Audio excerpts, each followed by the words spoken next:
All right, sports fans, how's everybody out there doing? William Martin coming at you one more time here on YouTube with another edition of the 300 Pounds of Sports Knowledge Podcast. Within a week, folks, things have quickly unraveled for the Buffalo Bills.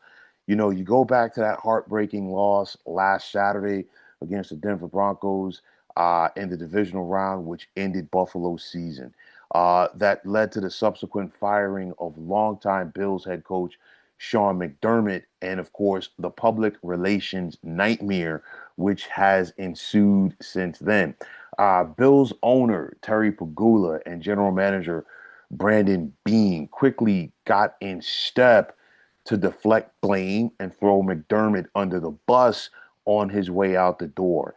And then Pegula and Beane have found a way to make both Sean McDermott and wide receiver Keon Coleman into martyrs.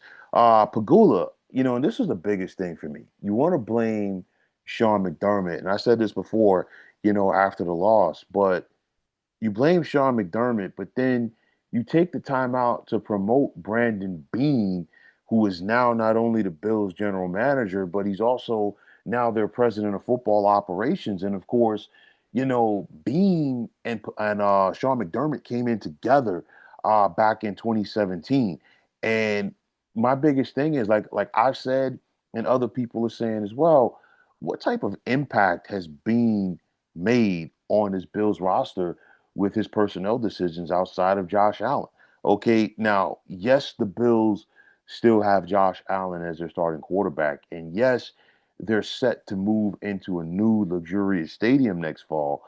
But after what we've seen from Pagula and Bean in recent days, why would anybody, why would any worthwhile head coaching candidate for the Bills be gung ho to go there and replace McDermott? And why would any free agents want to be sprinting to Western New York to go play for this organization after what we've seen?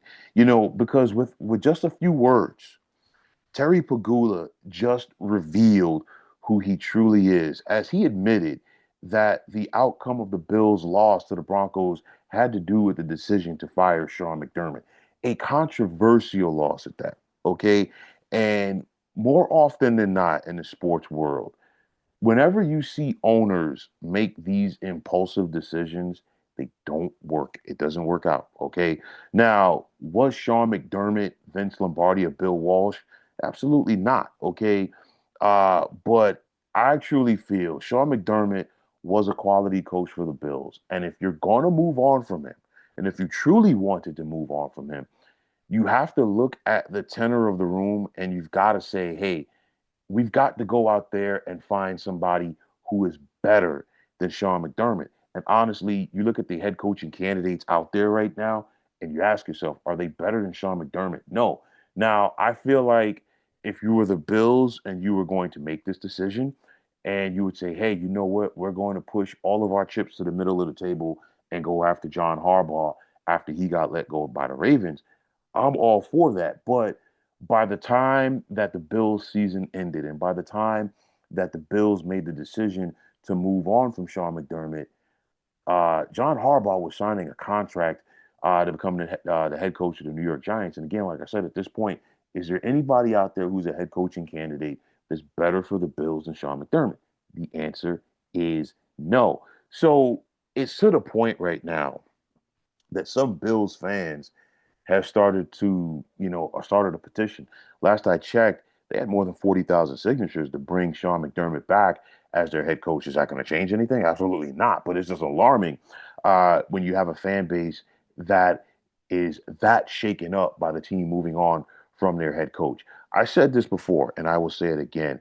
McDermott, accomplished more than any head coach for the Buffalo Bills since they had Marv Levy. You go back, McDermott ended the Bills' playoff drought when he in his first year when he got them to the postseason in 2017.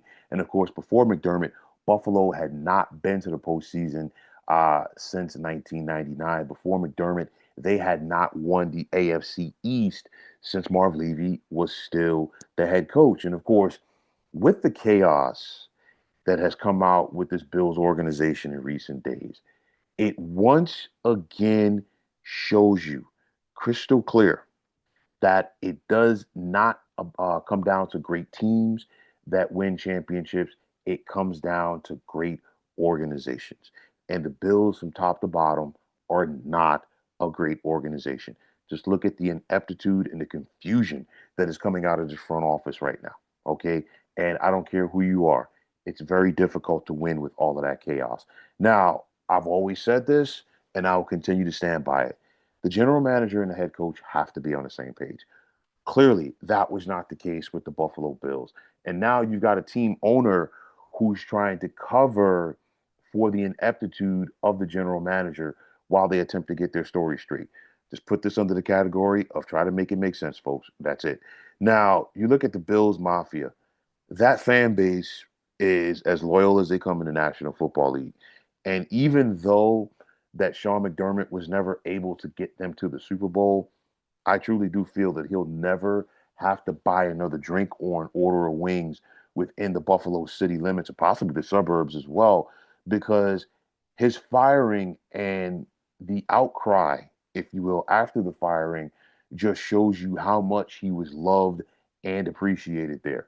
Now, Terry Pegula, in my opinion, is showing all of the symptoms of being that stereotypical out of touch team owner in pro sports. Doesn't matter what the league is. It's just a guy who's very impulsive, says the wrong things, does the wrong things, and you just find a way to make a bad situation worse. Terry Pegula has checked all of those boxes this week. So you got to wonder, because the Bills have a history of making the wrong decision from time to time. Could this firing of Sean McDermott be another Rob Johnson, Doug Flutie type situation for them? And for anybody who's old enough to remember, I remember when Doug Flutie was the starting quarterback for the Bills for the entire '99 season. Buffalo went 11-5, technically 10-5 with Flutie at quarterback.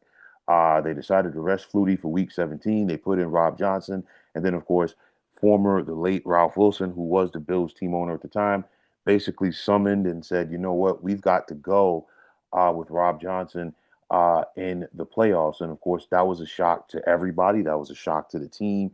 And of course, it just came down to how much money that Rob Johnson was being paid in comparison to Doug Flutie.